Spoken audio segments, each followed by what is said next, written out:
joined now by the Governor of the Commonwealth, Maura Healey. Hello, Governor. Nice to see you. Hello, Nice to Governor. see you. How are you? Yeah, well, Are you rocking your JD Vance? What do you think of this, by the way? I don't know. I'm startled. I missed you last month, so You did? I believe Oh, yeah, I you weren't did. here. Was That's Jim right, on we missed you. vacation? No, she wasn't here. oh, you weren't here. Okay. I I thought wasn't missed on something. vacation. I think but you're avoiding the question, Governor. governor- That's fine. I think it looks great. Yeah? Beards are. Well, I like your necklace Well, then, thank if you. that's I the think case, it looks okay? great. Do you have a lot of beard? Do you do the beard product? I do some things. Yeah, It's the rather grooming. personal, but yes, I do There's some been- of We those have things. that kind of relationship. I think It's we okay, do, Jim. yes. It's I good to think see you you, look Governor great. Healey. Good Thanks to for being see you. And by the way, if you want to talk to the Governor, again, it's 877-301-8970. Lines are full, but you can text or go see Hannah or Adriana over there. Well, I was home. And nice to see you, Margery. Nice to see you as well, Great. Governor Healey. I was home, my exciting night life watching cable news. It's very exciting in my house in the evenings during the week. And I saw you on cable news talking about Kamala Harris. And you had an overlap Excited. as Attorney General. So tell us something that we may not know about her or what your interactions were when you were both AGs. Well, I overlapped with her for a couple of years. We were both attorneys general.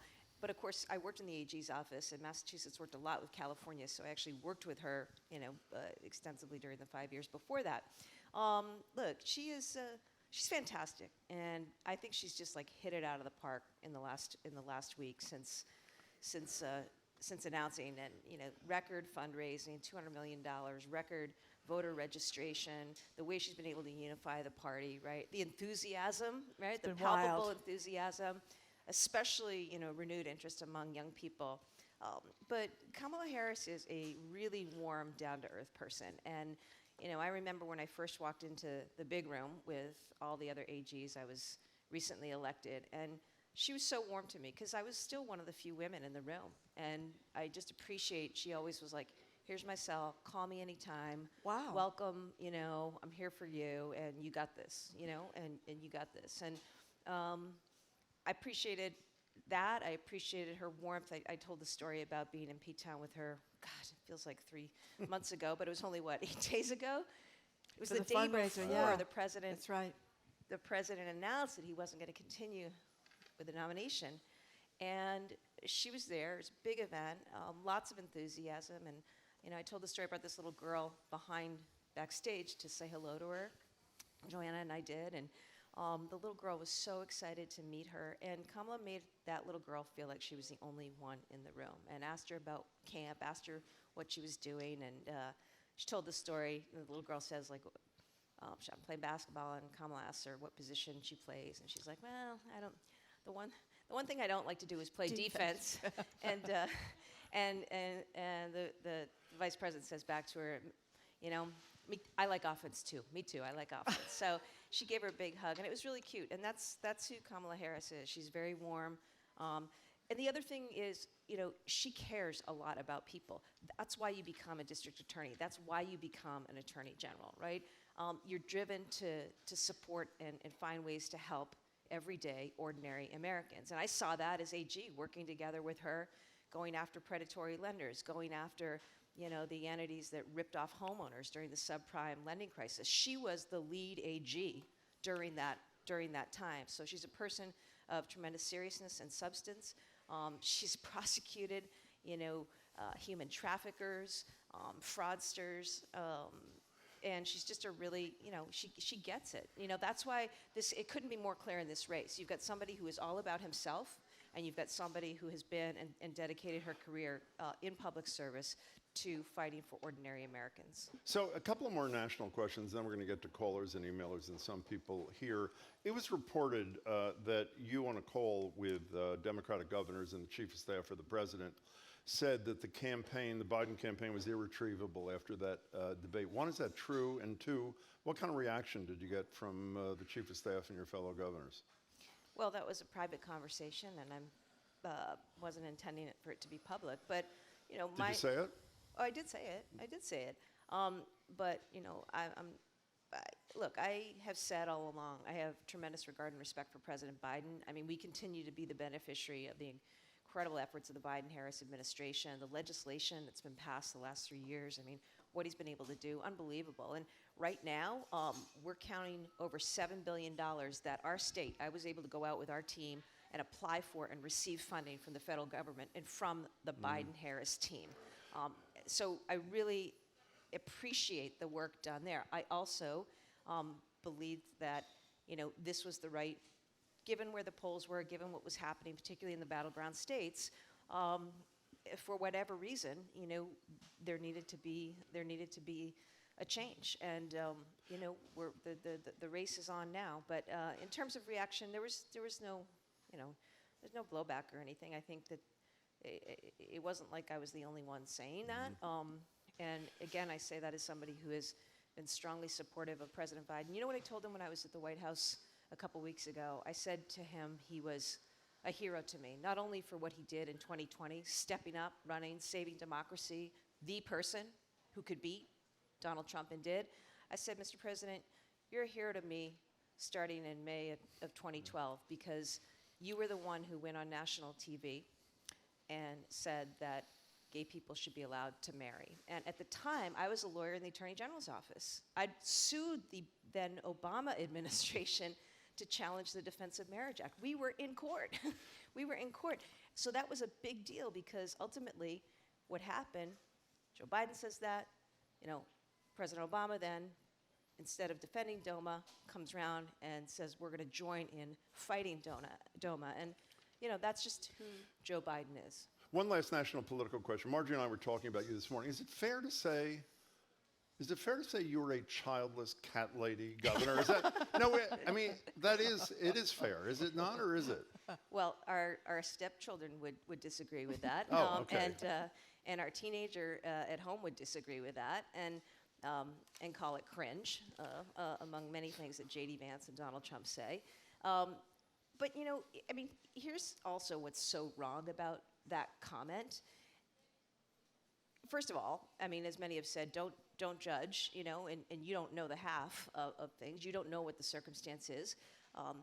And also, more than that, who are you to say what brings a woman fulfillment, right? These are the same misogynist, sexist tropes that you hear.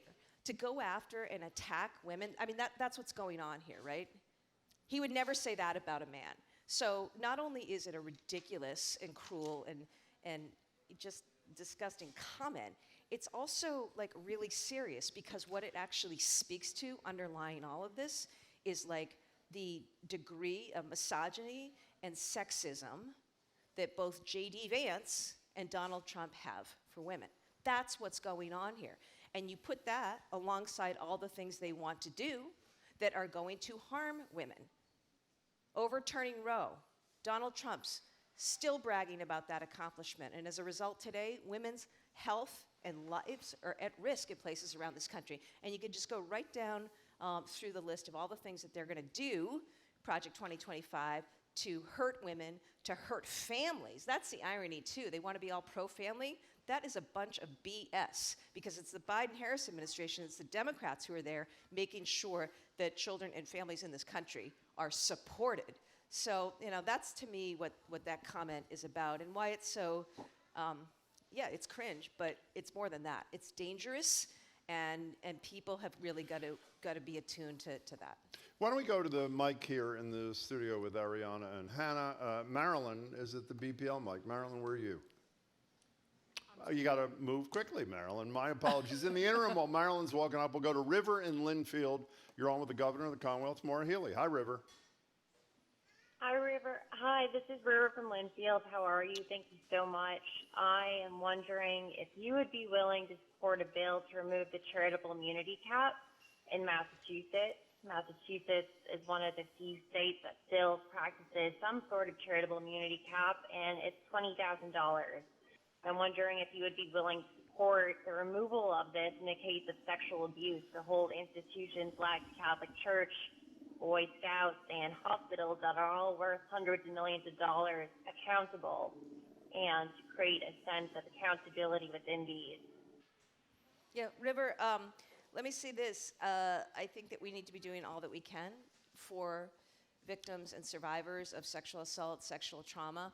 That's what you're speaking to. So I haven't seen what's been proposed there, but I'm happy to take a look. It is very important to me, as a former prosecutor and a former attorney general, who actually prosecuted those kinds of cases to make sure that victims have access to the remedies and the relief that they need. River, thanks for the call. Marilyn is at the BPL mic. Marilyn, welcome to the show. Thank you. Thank you for having the question. Kearney Hospital will close. So what are we going to do with it? Well, my suggestion, because my community, and I've grown up there, is used to having hospitals, ambulances, and so forth. Can we, and what I see in the real world is the people who need dialysis are traveling farther than they need to be. Can we make that into a huge dialysis center to help these people? And then the old emergency room, turn that into one of these little, like down the street, you can urgent care to take care of little immediate means, and keep it still being a huge medical center that we're all used to having there all the time, and help the people waiting for a transplant. Yeah. Marilyn, thank you. Marilyn, thank you. And, you know, I feel terrible about what's happening in places like Kearney, up in the Merrimack Valley with Neshoba. We're here in this situation, all of us, you in the neighborhood and the community, us as a state, because of the greed of Stewart, right? That's Stewart just, you know, drove these hospitals into the ground with greed, with mismanagement, and we're all left, right, trying to pick up the pieces. Here's what we are focused on, Marilyn, okay? Stewards come in and they've said, we're closing Kearney, we're closing Neshoba.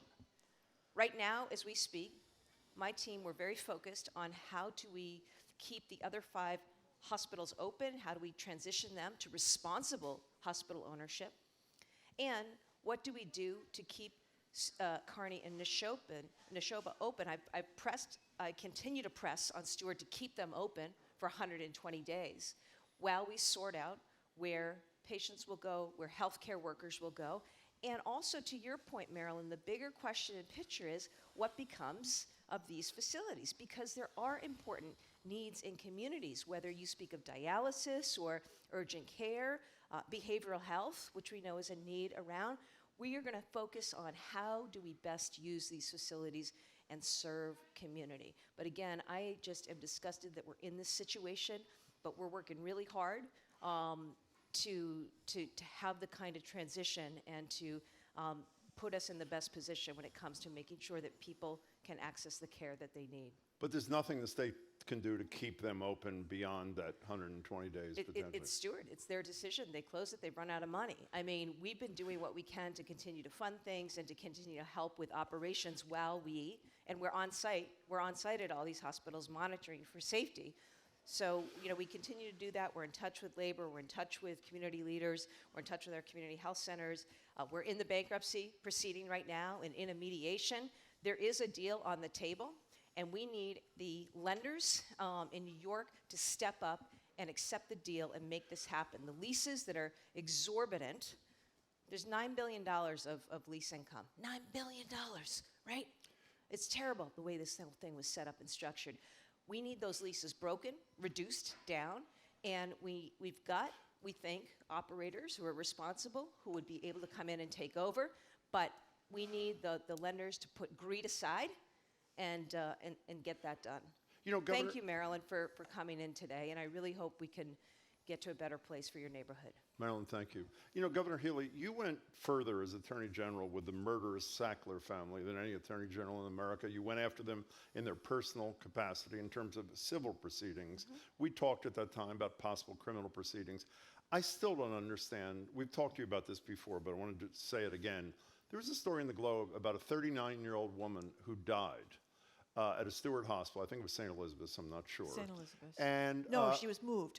I'm sorry. She was moved to a Boston Medical But it Center, was I a s- believe, but she died after And being moved out because they didn't have the equipment. the experts said that had an embolism coil, which had been repossessed, not been repossessed, that she would have survived. And we know at the same time that that was repossessed for failure to pay. We know what dilatory the CEO was taking in millions of dollars for yachts and planes and whatever. Why is that not on its face, not a criminal offense? Should he be criminally prosecuted? Well, I don't know all the facts here. I know that our Department of Public Health still has an ongoing investigation, but whether a DA or an AG or a U.S. Attorney's Office might take action, I don't know. It depends on what the facts are. I know you're dealing with sick people, right, who are presenting with all sorts of underlying complications, and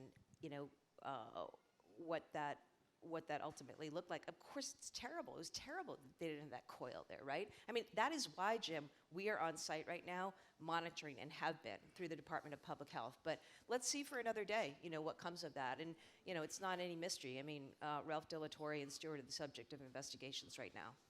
We're talking to the governor of the Commonwealth, and you can talk to her at 877-301-8970. Before we get back to the calls, I know you want to talk about some of the bills you signed up with the legislature. So let's talk about what you've done before we get to what is left undone. What have you done? Well, the first thing I did was sign a budget the other day, and it's a great budget. Important funding for education, for community colleges. We're now going to make community college free for everyone in Massachusetts. We are launching a program around literacy to make sure that our kids are learning to read early and in the way that they should. There's funding for childcare, historic funding for childcare. We're the only state in the country, the only state that's doing this. During COVID, there were a lot of federal funds to keep childcare centers open, pay providers, keep these centers open. When that federal funding stopped, we made a decision to continue it. And through this budget, that is now permanent. We will have those grants for our child care providers so that child care is available to more people. It's an important economic foundation for our state.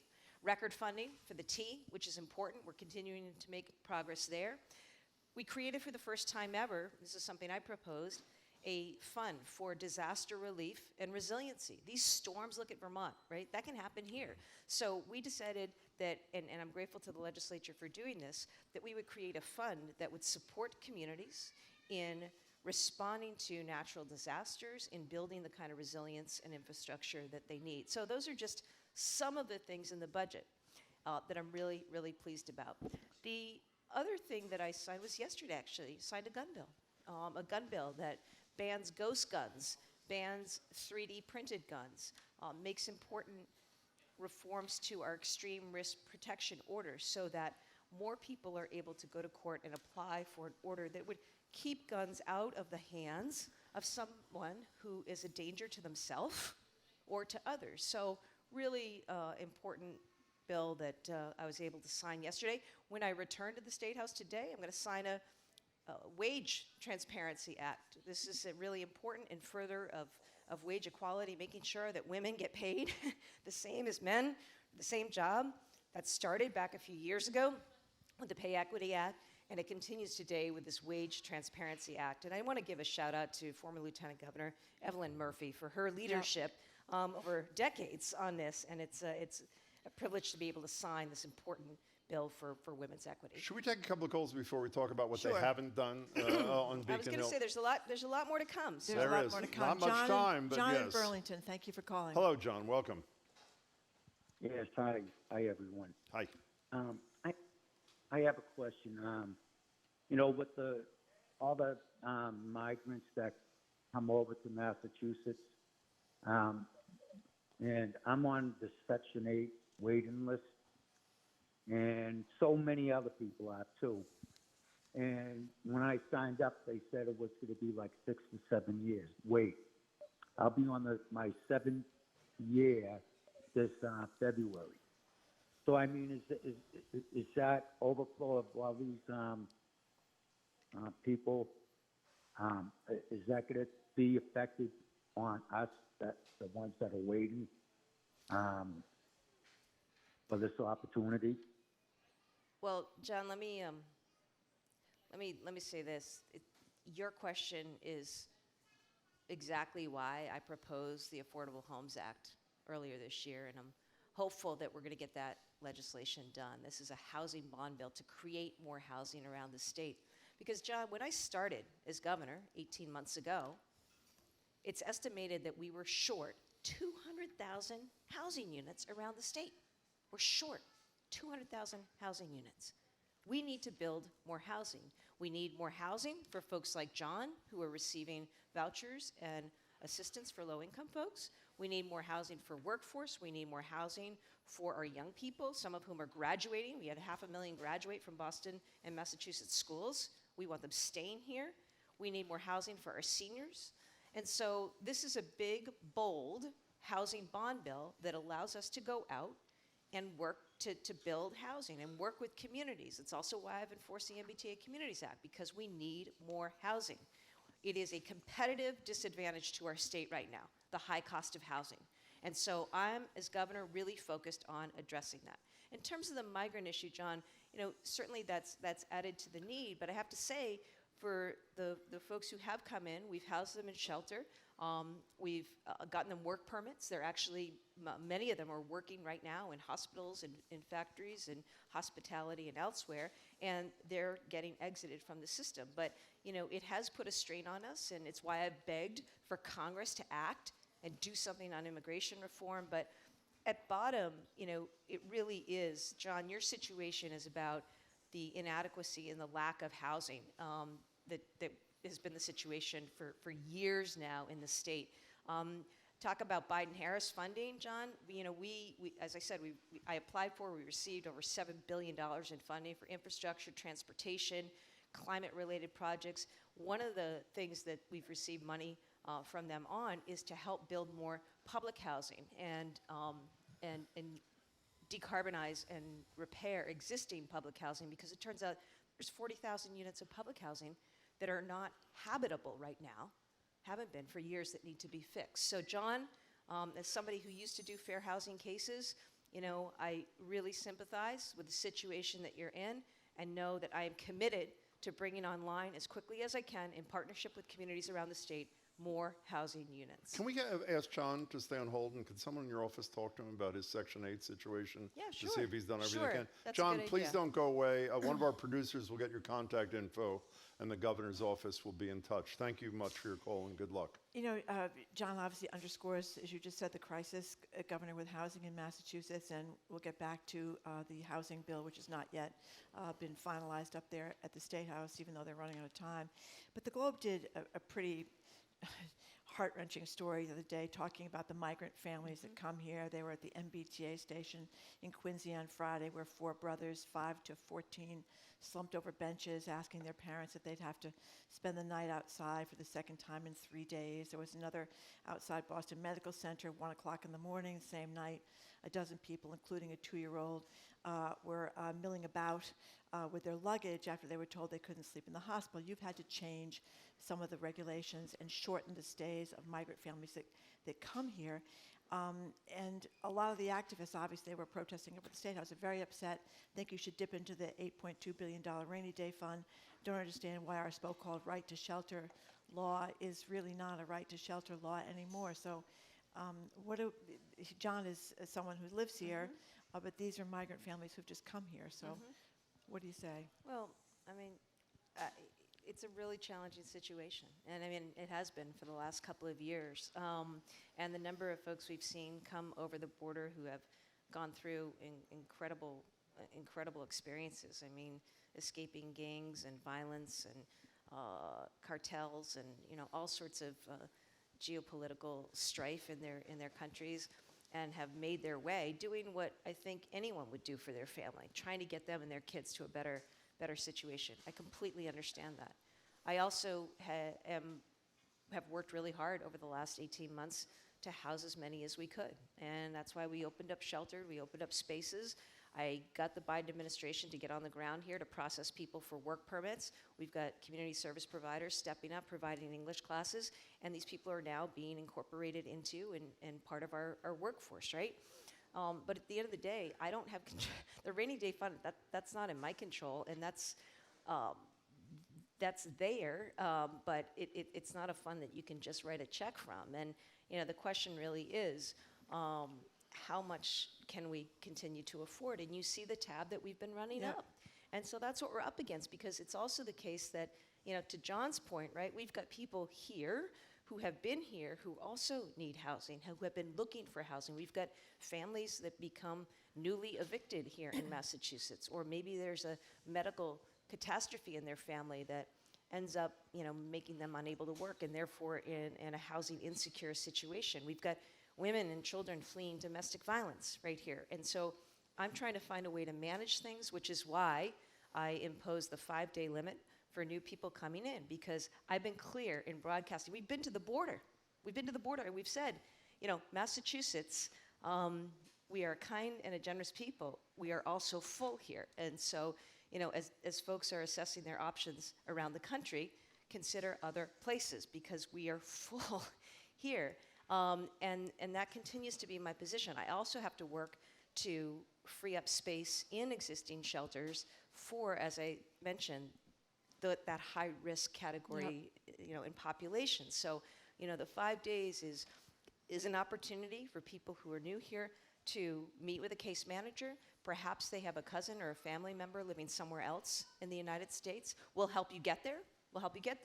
Or you may be able to find housing on your own through community or people you know here. And we'll provide you those services, but we can't continue to house people. The numbers go up and down. We did see a drop, but as people continue to come in, I mean, that's just the reality of the situation, and I have to be, I think honestly, Margery, it would be inhumane of me to sugarcoat what's going on or what people would be facing if they come to Massachusetts. Some immigration advocates say it's inhumane to put limits on shelter for these people. They really have nowhere to go. What do you say to them? I mean, if there's a funding source, right, it's funding, it's capacity, it's the actual space, it's the providers you have to pay to do this. So, I've said all along I'm open to ideas, but it is not unlimited in terms of capacity or funding, and that's a simple answer. Let's take a call before we take a break. Julia in Brookline, you're on with the Governor of the Commonwealth, Maura Healey. Welcome.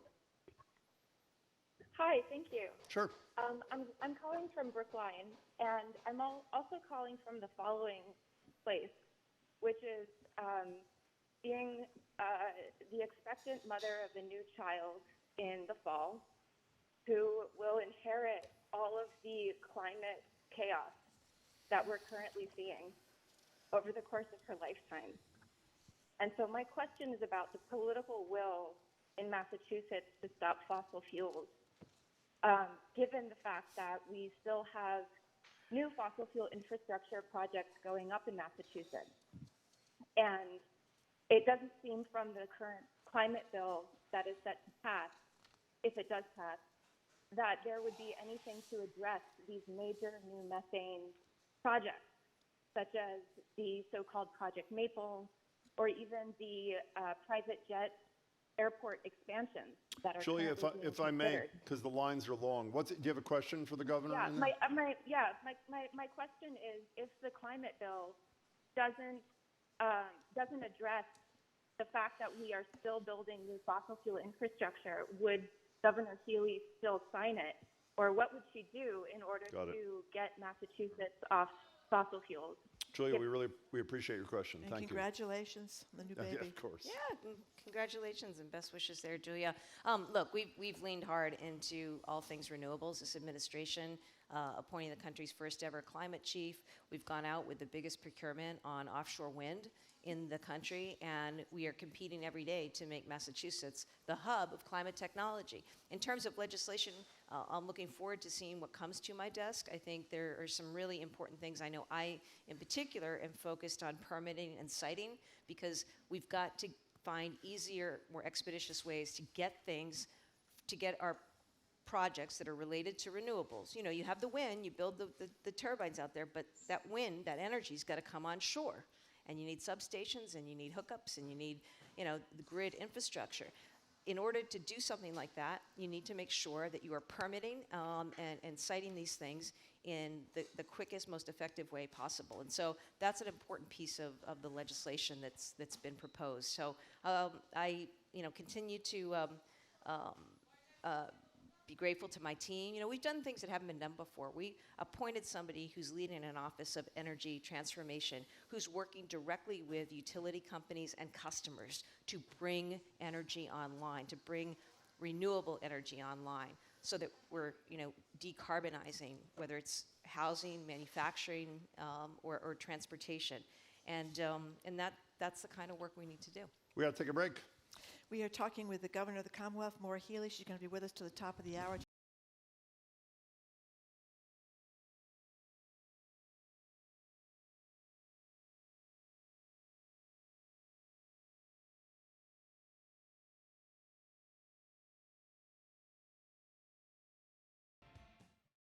In 1974, about 7% of Boston public school teachers were black.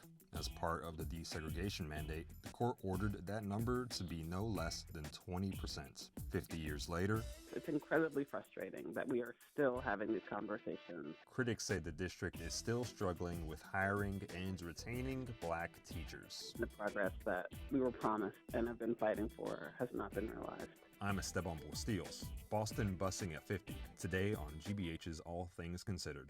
Our programs are made possible thanks to you. And the Boston Speakers Series, announcing its upcoming season at Symphony Hall for 7 evenings, featuring Andrew Lloyd Webber, Liz Cheney, historian Annette Gordon-Reed, and news anchor Chris Wallace. bostonspeakers.org. And Commonwealth Shakespeare Company, presenting The Winter's Tale, Shakespeare's captivating parable of betrayals and renewed hope, is this summer's free Shakespeare on the Boston Common, July 16th through August 4th. comshakes.org. And Gentle Giant Moving and Storage Company, employing athletes since 1980 and currently hiring to join their team. Gentle Giant is an equal opportunity employer. More at gentlegiant.com/careers. And Hebrew Senior Life, a Harvard Medical School affiliate, empowering seniors to reach their full potential with a wide range of services. You can discover senior living, healthcare, aging research, and more at allweareforyou.org.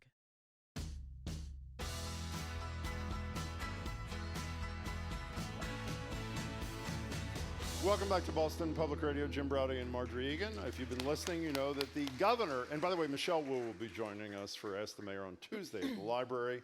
We are joined by the governor, Maura Healey, who's kind enough to give us an hour a month here to answer our questions and yours, and you can talk to her. Her lines are full, or you can text her at 877-301-8970. So, Governor Healey, you just mentioned the bills you have signed, congratulations, involving guns and child care and wage equity and things like that. The budget, that's a big deal.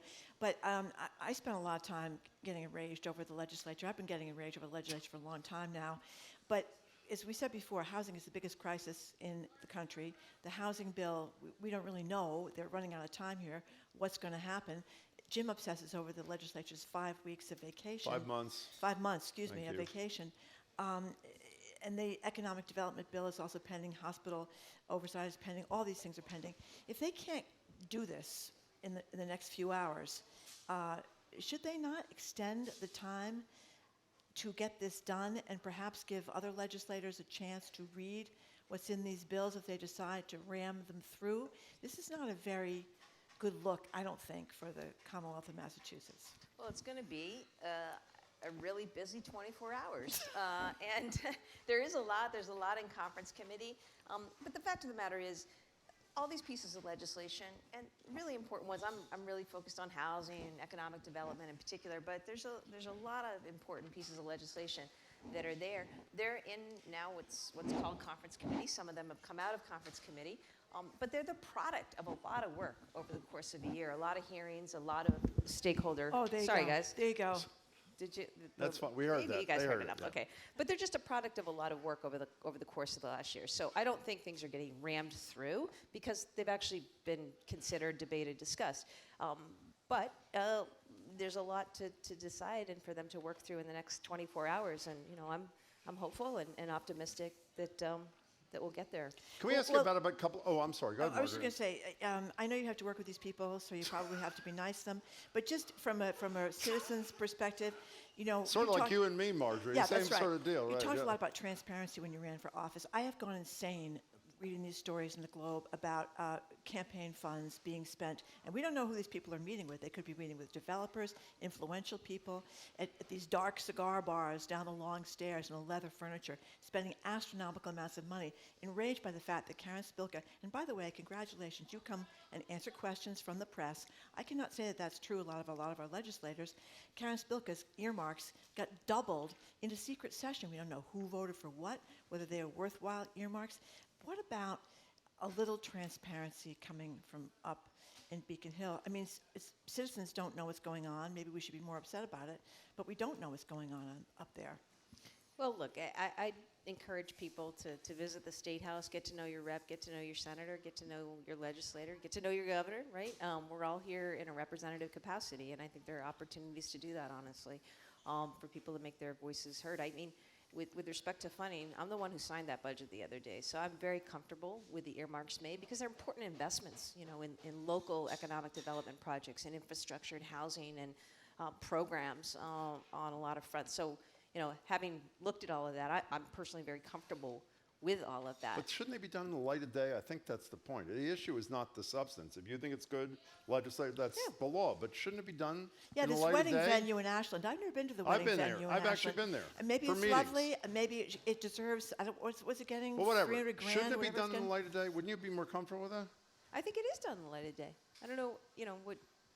There's hearings. There's, of course, they've got to go take everything back. But look, I just encourage people to having been in the State House the last several days.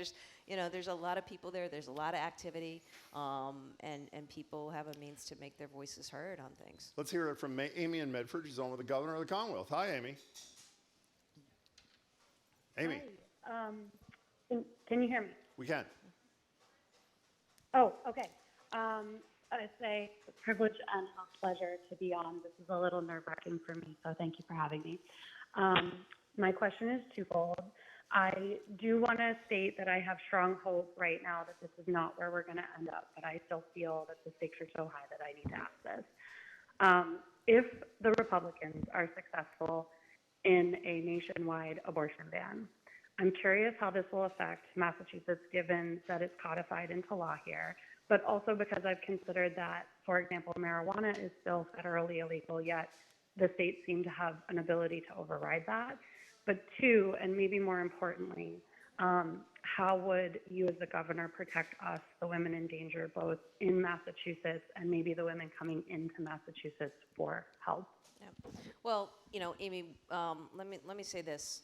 We were just talking about the legislature. I want to give credit to the legislature. The Massachusetts legislature has been in a position of leadership now for years in protecting women's access to abortion and reproductive health care. So you are right, Amy, that we have great laws on the books here that protect access, protect abortion, protect providers. There are providers here who are doing telehealth and providing abortion medication to folks around the country. But the question you ask, Amy, is a good one. And I can tell you, as a former attorney general, having sued Donald Trump over 100 times, it's a different scenario right now because the courts have changed. And we have a Supreme Court that's basically given immunity to whatever a president wants to do.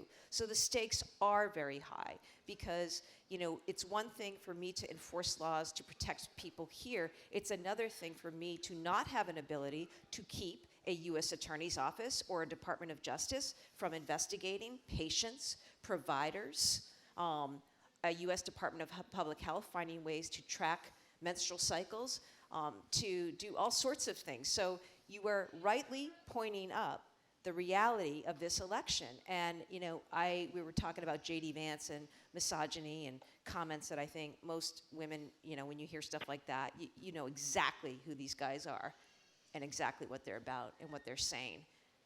People really need to, men and women, need to understand that, the kinds of things that Amy's speaking of are at risk. They're at risk here, and they're at risk, around the country. And I say that as somebody who has been staunchly protective of reproductive freedom in a state where we defend women's access to abortion and needed care. Even with that in place, we are not safe or immune from what might happen. So look at Project 2025 and tell everybody to get out and vote. Get registered and get out and vote. Because, the other thing is, if they come for one freedom, and I'm so glad that Kamala Harris is focused on freedom, because that's what this is about, the freedom to access health care, the freedom to drink clean water and breathe clean air, the freedom to be free from fossil fuels, and have independence, the freedom to love who you love and be who you are. It's just so important that, when people think you're coming after one freedom, everybody's subject, right? And whenever somebody's coming after someone's right, know that the rights of others are always subject to attack, and that's just not who we are as Americans. Amy, thank you much for your call. Two smaller questions about things still pending on Beacon Hill. If part of this, I think it's in the Economic Development Bill, if this happy hour reinstitution, is that a proper word? I think it is. The reinstatement of happy hour were to make it to your desk, you'd sign that? I'd have to take a look at it. Well, I mean, the concept I'm talking about. Do you support the concept of having happy hour again in the Commonwealth?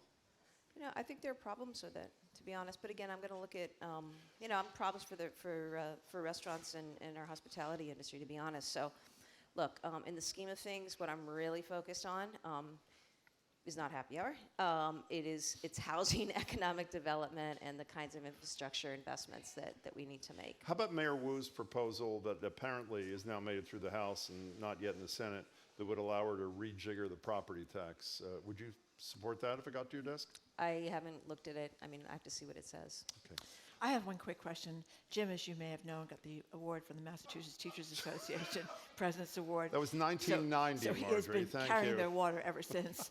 But I haven't. By the way, there's somebody standing here who's endorsed by that same organization. Are you aware of that? Well, you know, I Okay. hope that continues because Go I know ahead. that you are against. No, and my stepdad was president of his NEA Teachers Union, Okay. and both of my parents are NEA members. Okay, well then you have take that, Margery. you've got a wonderful background there to explain why you think it's a bad idea to get rid of the MCAS graduation requirement, which kids take in their 10th year, and then have 2 more years to pass the test so that they can graduate with some basic skills. The Massachusetts Teachers Association wants to take that graduation requirement away. You don't. Why not? Because I think it's a disservice to kids, particularly kids of color and low-income kids. It is important to have standards in place and assessment tools in place so that we can make sure that we are doing all we can to get kids educated in the way they need to be educated for this world we're in today. And you know, look, Massachusetts, we're in the Boston Public Library. You know, first library in the country, Massachusetts, right? Home to the first library, home to the first school. We have education enshrined in our Constitution. We are #1 in education, just voted #1 in education, #1 in innovation. We've got so much going for us. So our schools and the way we educate kids is really important to us. It's our calling card, too, as a state. And I am going to protect that. I want every young person to have the same educational opportunity, right? No matter your zip code, no matter your race, no matter your income level. And, you know, Secretary Pat Tutwiler is our Secretary of Education. Have you had Pat on yet? No, I don't know why. As soon as you said, I don't know why. You got to have Pat on. Because he disagrees with Jim on the MCAS No, that's- exam. No, Pat's great. You And are Pat was a teacher, a sad principal, case. superintendent, most recently in Lynn, and then I plucked him to come over. And he and I really agree with this. And I think, you know, Adrian Walker wrote a column today Yes, he that did. laid it out you know, to support the position that we're taking.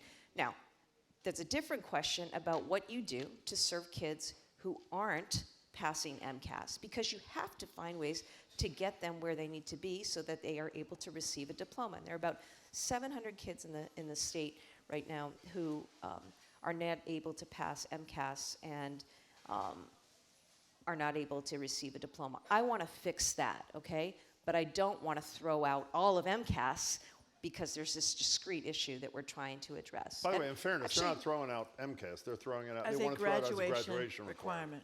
Are you going to campaign for the no side? I've already been clear about I know, my but in position. addition to saying you're no, are you going to actively campaign for a no vote? I'll make my position clear. Absolutely. I mean, it's important, you know, it's important. And, you know, I actually have a lot of good conversations with the teachers union about this because I don't think their issue is with using an assessment tool. But you've got to have that tool in place, and it shouldn't be left to a situation. You know, if that ballot initiative goes through, you're going to be left with a situation where every Town has their own deal. has their own way of doing it, and I just think that ultimately that does a disservice to our kids. Again, we're a state #1 in education. I want us to stay #1 in education. Joey and Russell? Russell? Hi. Is Russell? Whatever. Hello, Joey and Joey. Russell. Thank you You're for on with the calling. governor. Hi there, Joey. Welcome. It's a super small town, so no worries, Jim. Thank you. You're a kind soul. So, Go ahead. Yeah. So, hi, Governor Healey. I want to begin by thanking you for your complete support for Kamala Harris for president. That's super important to me as a young person. The reason I'm calling, though, is that last night I was on my phone because why would I go outside as a member of Gen Z? And I saw a elected official in North Carolina, I believe it was. she did a rural listening tour where she went to the rural communities, met people where they're at in these small towns. I live in a rural community. I just graduated from a rural school, and I'm so proud of it.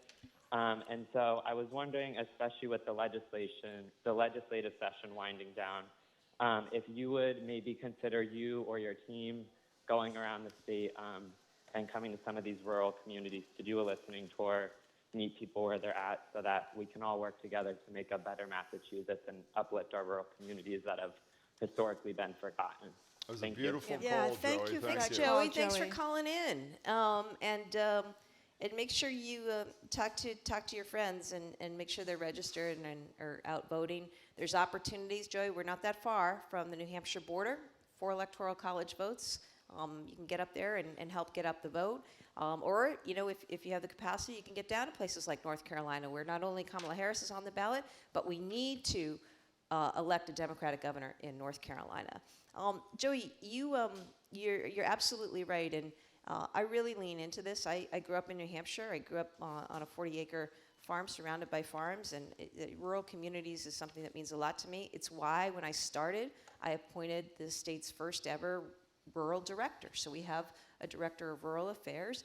We've done in our economic development bill a whole section that's devoted to rural economies and how we support farms and rural economies. And that's really, really important to me, Joey. So, you know, I don't know if the team's been to Russell yet or not, but I'll make sure that I take that back, and love to get you involved, because I also have a youth council.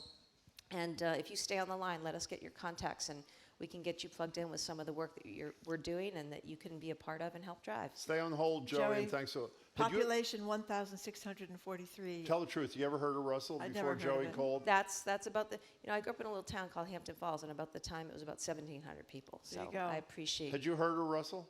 Of course I heard of Russell. Okay, I'm the governor. Jesus. I wouldn't be That's right. doing my job. 351 cities and towns. Yeah. That's right. Do you have a quick question, Margery? Because we only have a minute here. No, I think we're out of time here. We didn't talk about the Olympics. Go, let's talk about how the Olympics. awesome! And that Simone gymnast from Biles? Stoughton. We've Oh, got Massachusetts God, he's going to be up And tonight. Worcester. I know. It's Yeah, great. It's the kid, great. The kid with the glasses from Worcester, they're both in the men's gymnastics team and the Americans. What do you think about Jason Tatum not playing in the first game for the Terrible. men's basketball team? Maura Healey, basketball star. I love Steve Kerr. He knows what he's doing. Jason Tatum's a pro. We're good. It's about the gold. Okay. About the gold. Governor Healey, thank you very much for coming Good in. to We see very you, much Maura Healey. appreciate Thank it. you you. so much. Hope you have a lovely August.